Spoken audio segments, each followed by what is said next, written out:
Merci, Monsieur le ministre. J'invite maintenant le porte-parole de l'opposition officielle en matière de sécurité publique et député de Matane-Matane-Média à faire sa remarque préliminaire, également pour une durée maximale de 20 minutes. Merci, Monsieur le Président. Je salue le ministre, son équipe, les députés de l'équipe libérale, le porte-parole de la deuxième opposition en matière de sécurité publique. Et je souhaite bonjour à toutes les personnes qui nous écoutent et sont nombreuses ce matin. Monsieur le Président, on a voté contre le principe du projet de loi 107. C'est déjà une indication très claire qu'on a un désaccord majeur en ce qui concerne notamment l'unité permanente anticorruption. Je pense que le gouvernement fait fausse route. Je pense qu'il ne comprend pas les signaux qui lui sont envoyés. Ce qui est important, c'est l'indépendance de l'unité permanente anticorruption du gouvernement du Québec. Et lorsque le ministre évoque les recommandations de la commission Charbonneau, j'aurais aimé qu'il nous indique quelles recommandations nous demandent de créer un corps de police indépendant qui s'appelle l'UPAC. Je vais vous indiquer la réponse, c'est nulle part. C'est la volonté du commissaire de l'UPAC d'avoir un corps de police, et le ministre lui a dit oui, avec l'accord de son gouvernement. Alors, la volonté de M. Lafrenière, commissaire de l'UPAC, c'est d'avoir plus de pouvoir. Puis ils ont demandé ça au ministre, puis le ministre a dit c'est une bonne idée, puis on va vous le donner. Puis le gouvernement a dit oui. Ce même commissaire de l'UPAC, qui avait refusé de venir dans cette commission, qu'il a fallu convaincre notamment par des procédures que votre prédécesseur a entamées. Ce même commissaire de l'UPAC qui nous fournit un document totalement caviardé. C'est ça la collaboration qu'il offre aux parlementaires. Et votre prédécesseur avait demandé des documents et la réponse qu'on a eue, c'est un document caviardé. C'est ça la collaboration qu'on a. Ce matin, j'ai écouté le ministre à l'émission de Paul Arcan, puisqu'il faut se lever au 98,5. Je l'invite à réécouter son entrevue. Lorsque M. Arcan lui pose la question, votre formation politique a décidé de ne pas consentir à ce qu'on rende public des documents à l'Assemblée nationale. Le ministre nous dit que ça pourrait être le rôle de l'éventuel comité de surveillance. Monsieur le Président, moi, je suis un parlementaire. Les prérogatives des parlementaires, c'est important. L'ensemble des parlementaires doivent avoir accès aux documents pertinents qui touchent leur travail, l'étude de projet de loi. L'UPAC est une organisation qui relève du gouvernement du Québec et du ministre de la Sécurité publique jusqu'à avis du contraire. Alors que le gouvernement ait décidé de ne pas consentir à ce qu'on obtienne des documents essentiels à comprendre comment ça se passe à l'intérieur de l'UPAC, c'est scandaleux, Monsieur le Président. Et je vous le dis, qu'est-ce qu'on avait à cacher? Pourquoi ne pas rendre public ces deux documents qui portent sur des ressources humaines, pas sur des enquêtes, sur des ressources humaines? On avait même donné des indications qu'on pouvait caviarder les noms, qu'on pourrait comprendre les situations. On a demandé ça, puis la réponse du ministre ce matin, je pense, n'a pas convaincu Paul Arcan, ne m'a pas convaincu non plus, puis plusieurs observateurs de la scène judiciaire et politique. Je trouve ça dommage. Le ministre nous demande de collaboration. Quelle est-elle, sa collaboration? Est-ce qu'on va avoir ces documents-là? On aura une séance de travail. On l'a demandé pour obtenir les documents. À moi qui m'indique qu'on va avoir ces documents-là, s'il nous indique qu'on ne les aura pas, ça repose sur quoi, sa parole de collaboration? Sur pas grand-chose. Alors, l'UPAC va avoir un corps de police indépendant, ne veut pas collaborer, ne veut pas nous fournir d'informations. On a parlé des événements qui sont passés, qui n'ont rien à voir avec le projet de loi 107. Le projet de loi 107, on avait commencé bien avant que votre prédécesseur soit retiré de son rôle de président de commission. On aurait pu continuer. 5 semaines pour arriver avec un amendement relativement simple, ça m'apparaissait assez particulier. Donc ça, c'est d'où provient le projet de loi, puis quelles sont les intentions derrière ce projet de loi. Depuis le 2 novembre 2015, à titre de député, j'indique que le commissaire de l'UPAC doit être nommé par les 2/3 des députés de l'Assemblée nationale pour empêcher que le gouvernement libéral soit le seul à choisir celui qui enquête de façon générale sur la corruption, mais notamment sur sa formation politique. Et je vais lui faire quelques rappels. L'affaire Machuré, l'affaire Justesse, Joël Gauthier, Violette Trépanier, je peux en nommer d'autres. Il y a même 2 députés actuels de l'Assemblée nationale qui ont été rencontrés durant 7 législatures, Monsieur le Président. 2 députés. Alors, à sa face même et à la face de toutes les informations qu'on a, ça n'a aucun sens. Si on veut plus de transparence, si on veut donner de la confiance, mais ça prend de l'indépendance. Puis l'indépendance, c'est que le commissaire de l'UPAC ne relève pas de ce ministre. Que lors de l'étude des crédits, qui est la seule façon pour moi de questionner le commissaire de l'UPAC, je n'avais pas à demander de permission au ministre. J'indique également, quant à la collaboration, M. le Président, que ça va tellement loin dans les méthodes de l'UPAC que plusieurs parlementaires ont dit à Louis Lacroix qu'ils se sentaient menacés. Ils l'ont dit anonymement. C'est pas rien dans un Parlement en 2017. Alors, est-ce qu'on peut questionner les méthodes de l'UPAC? Est-ce qu'on peut questionner les ressources humaines? Est-ce qu'on peut questionner qu'est-ce qu'ils font? Seul exercice de reddition de compte depuis 2011, c'est le 2 novembre 2015. C'est la seule fois, parce que c'était statutaire, on a pu questionner. Le reste, c'est les crédits. Ça n'a aucun sens. Les personnes qui demandent que ça soit, qu'il y ait davantage d'indépendance, ce n'est pas des gens qui sont étrangers au bon sens, là. On en a sorti quelques-uns tout à l'heure. Brian Miles du Devoir, Yves Boisvert de la Presse, Paul Journet de la Presse, Brigitte Breton du Soleil, Patrick Lagacé, combien d'autres qui trouvent que c'est plein de sens de nommer aux 2/3 l'Assemblée nationale. Pourquoi le gouvernement voudrait préserver sa relation privilégiée avec l'UPAC? Et lorsqu'on regarde l'histoire de l'UPAC de 2011 à aujourd'hui, c'est notamment 2 conférences de presse avec des ministres. L'actuel ministre qui est responsable de l'Autorité des marchés financiers et le ministre de la Sécurité publique actuel, que je ne considère pas comme un ministre à temps partiel. Je voulais le dire parce qu'un de ses collègues a dit ça d'un de mes collègues cette semaine. C'est aussi un ministre qui n'a pas demandé de permission pour répondre aux parlementaires. Je vais vous donner un autre exemple qui va arriver là, dans quelques jours, quelques semaines.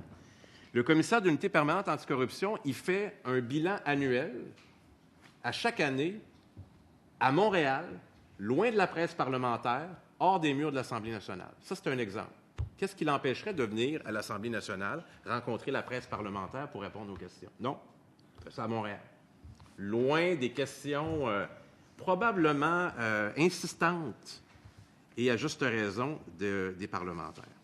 Alors, on a un énorme problème avec l'intention, avec la compréhension que le gouvernement a de l'enjeu actuel. On part à la base. Quels sont les résultats de l'UPAC? Ça, c'est une question qui se pose. Quelles sont les méthodes de l'UPAC? Comment ça fonctionne à l'interne? Et là, son gouvernement nous empêche d'avoir accès à ces 2 documents. Pourquoi? Je ne le sais pas. Pour les gens qui nous écoutent, allez réécouter le ministre ce matin à Paul Arcand. On nous donne un document totalement caviardé. On ne peut pas savoir ce qui se passe. Qui a demandé au ministre, qui a demandé aux leaders parlementaires du gouvernement de ne pas consentir à cette motion-là? Et pour quelles raisons? Qu'est-ce qu'on pourrait découvrir dans ces documents-là qui serait un obstacle à la conduite de nos travaux? Je pose la question comme parlementaire. C'est extrêmement grave. Moi, en 10 ans de vie parlementaire, là, refuser des documents pour le bénéfice de la conduite de nos travaux, je n'ai pas vu ça souvent, M. le Président. Vous avez beaucoup d'expérience aussi. C'est très, très rare. Le ministre s'est fait poser la question ce matin, il était un peu désarçonné. Mais c'est une question importante pour les parlementaires.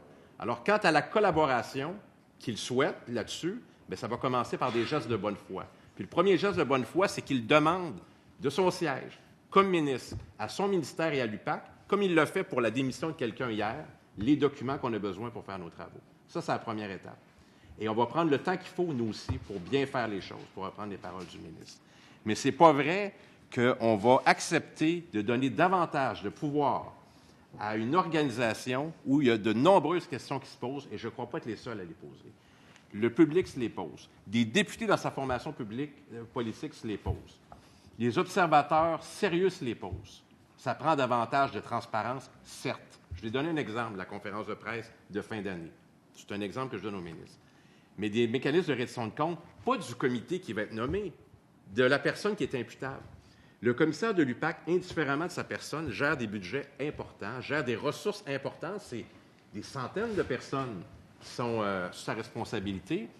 Puis, on dirait qu'il a un pouvoir énorme qu'on ne veut pas tellement encadrer. On veut l'élargir sur, par exemple, la tenue des enquêtes, par exemple, sur des nominations. Ça, on est d'accord avec ça. Mais quant au mécanisme de reddition de comptes, c'est d'abord lui qui doit rendre des comptes. Le comité de surveillance, là, on peut questionner sur leur observation, mais après, même si ils font des observations, est-ce que ça nous assure que ça va être appliqué? Bien sûr que non. Alors, dans la proposition du ministre, on entend 2/3, puis on entend par l'Assemblée nationale, et ça donne l'impression que ça répond à notre demande. C'est pas ça du tout. Nous, ce qu'on veut, là, c'est que si on crée un corps de police indépendant qui enquête sur la corruption, notamment sur des intérêts politiques, bien, qu'il soit indépendant du gouvernement, des gouvernements successifs, et qui relève de l'Assemblée nationale par un vote des 2/3, comme c'est notre proposition initiale depuis 2015. Combien j'ai de temps encore? Encore 10 minutes, parfait. Ça nous apparaît sensé, ça nous apparaît la position à adopter. Depuis la création de l'UPAC, on a pu suivre plusieurs enjeux d'importance. Dans le monde municipal, d'abord. Et moi, j'ai été heureux de voir à Laval, de voir à Montréal, de voir dans la couronne nord de Montréal, plusieurs enquêtes aller jusqu'au bout. Ça, j'ai été heureux de voir ça. Mais là, la question qu'on se pose, c'est lorsque ça touche l'Assemblée nationale. Parce que les municipalités, là, le maire, sa relation avec l'UPAC, c'est pas direct. Mais le gouvernement puis l'UPAC, c'est direct pour les crédits, pour la reddition de comptes. C'est le patron ultime, c'est le ministre. C'est pas l'Assemblée nationale. Alors là, on est plusieurs à penser que est-ce que le commissaire a toute l'indépendance voulue? Il nous dit que oui. Est-ce qu'il y a des communications entre l'exécutif et le commissaire de l'UPAC? Bureau du premier ministre, ministre, ministère de la Sécurité publique ou autre personne? Est-ce qu'il y en a? Je pose la question. Je ne donne pas de choix de réponse, mais je vous annonce que la réponse, ce n'est pas zéro. On va peut-être apprendre des choses durant cette commission-là.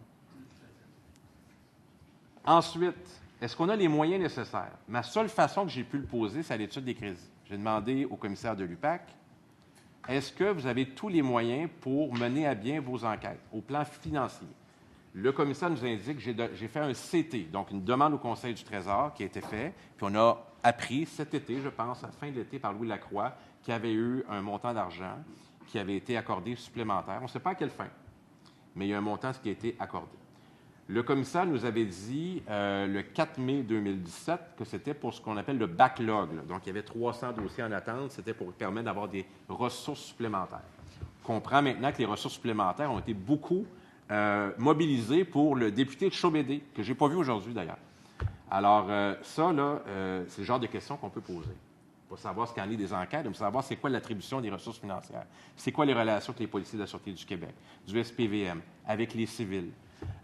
C'est drôle parce qu'il y a quelqu'un de l'UPAC qui est allé rencontrer les syndicats cette semaine ou hier pour venir rencontrer les parlementaires pour nous parler de ça.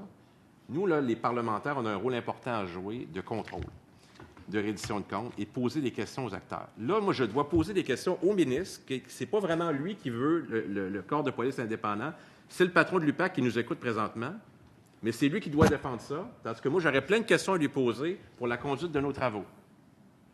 Et là, c'est tout le temps à l'extérieur. Là, les syndicats obtiennent des réponses à l'extérieur. Tandis que nous, on devrait avoir, puis eux aussi d'ailleurs, accès aux documents importants pour comprendre des choses. Bien, c'est ça la transparence. Ça passe par des gestes, pas par une volonté de dire il y aura un comité qui pourra potentiellement. Les élus, c'est nous, puis les personnes imputables, c'est le ministre, c'est le commissaire de l'UPAC.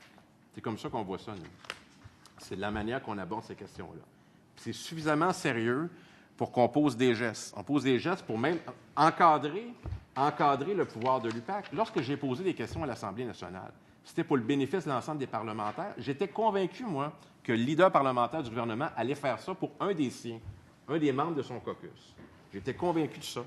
Et lorsque j'ai vu que ça ne se ferait pas, j'ai averti le député de Chaumédé que j'allais poser des questions qui servent pour son cas, mais pour l'ensemble des parlementaires. Alors, il a fallu le faire par l'Assemblée nationale. À ce moment-là, ce n'est pas le ministre qui a demandé à l'UPAC des consignes très claires. C'est l'Assemblée qui l'a fait. Alors, on a un rôle à jouer. Et je suis convaincu que cette ouverture-là, si elle s'avérait du côté du gouvernement, on pourrait arriver à une entente à la fin sur une indépendance totale de l'UPAC du gouvernement. D'ailleurs, le commissaire Lafrenière lui-même, à la commission Charbonneau, a indiqué que si c'est ça que ça prenait, davantage d'indépendance, ça passe par l'Assemblée nationale, il était ouvert. Je prends ses paroles. Il est ouvert. Alors, j'espère que le ministre est aussi ouvert que lui. Je ne sais pas c'est quoi sa réaction aux paroles qu'il certainement pourra retrouver à travers le verbatim de la commission Charbonneau. C'est important. On parle de la police, puis on parle... Vous savez, depuis des années au Québec, ces enjeux-là sont des enjeux qui préoccupent les citoyens. Depuis la SECO en 1975, jusqu'à la commission Poitras, jusqu'à aujourd'hui, il faut toujours sortir de ces exercices-là avec des législations qui permettent d'améliorer les choses, de ramener la confiance, de s'assurer de l'imputabilité et surtout de s'assurer qu'il n'y a pas d'impunité. Parfois, on nous parle de cas en disant « c'est des vieilles histoires ». Est-ce que parce que c'est des vieilles histoires, ça devrait être des histoires impunies? Je ne croirais pas, moi. Lorsque de l'argent du public qui est en jeu, lorsque des enquêtes qui sont conduites, moi, je pense qu'il faut obtenir soit des accusations, soit qu'on nous dise qu'il ne se passera rien, puis on va l'accepter. on n'a pas ce qu'il faut pour procéder, par exemple. Ça, on serait capable de comprendre ça. Donc, dans certains cas, ça prend du temps, on pose des questions. Est-ce que ça bloque davantage quand ça touche le gouvernement du Québec? Est-ce que c'est la direction des poursuites criminelles et pénales qui cause problème? Pourquoi je vous dis ça, M. le Président? Parce que dans la presse, il y a un petit bout de temps déjà, plusieurs sources à l'interne de l'UPAC ont indiqué au journaliste Denis Lessard qu'ils considéraient qu'eux avaient fait leur travail et que ça bloquait à la direction des poursuites criminelles et pénales. Donc, il se peut que le problème soit ailleurs, puis que dans notre exercice, on découvre qu'il y a des obstacles ailleurs. Mais là, je ne peux pas vraiment les obtenir tant que ça parce que la personne que j'aimerais questionner, qui est imputable pour l'UPAC, n'est pas autour de cette table. C'est le ministre qui va parler pour le commissaire Lafrenière. Alors, vous voyez le genre de questions que j'ai à poser. Alors, je conclue en vous disant que ça ne surprendra pas le ministre, notre position, elle est connue, elle est assumée, elle est constante. La véritable indépendance de l'UPAC, ça passe par son indépendance du gouvernement du Québec. Ça passe par le fait que son commissaire soit nommé aux 2/3 des députés de l'Assemblée nationale, comme on le fait pour plusieurs postes, pour s'assurer qu'il y a une totale indépendance, une apparence d'indépendance, et qu'on ne puisse plus poser ces questions-là, à savoir pourquoi vous questionnez le fait que ça puisse, les enquêtes puissent être longues, puissent être compliquées. Je ne pourrai plus les poser, ces questions-là, M. le Président, parce qu'on y aura tous contribué aux nominations. J'ai demandé au commissaire de mettre son siège en jeu, il aurait pu le faire, il a choisi de ne pas le faire. Il dit ça appartient au législateur. Alors aujourd'hui, le législateur a un choix à faire. Je pense que pour un projet de loi de cette envergure-là, il a besoin d'une unanimité de l'Assemblée nationale. Je pense que la barre est là. Il a besoin de nous convaincre. Il connaît nos conditions. Merci. Merci, Monsieur le député de Matane-Matapédia.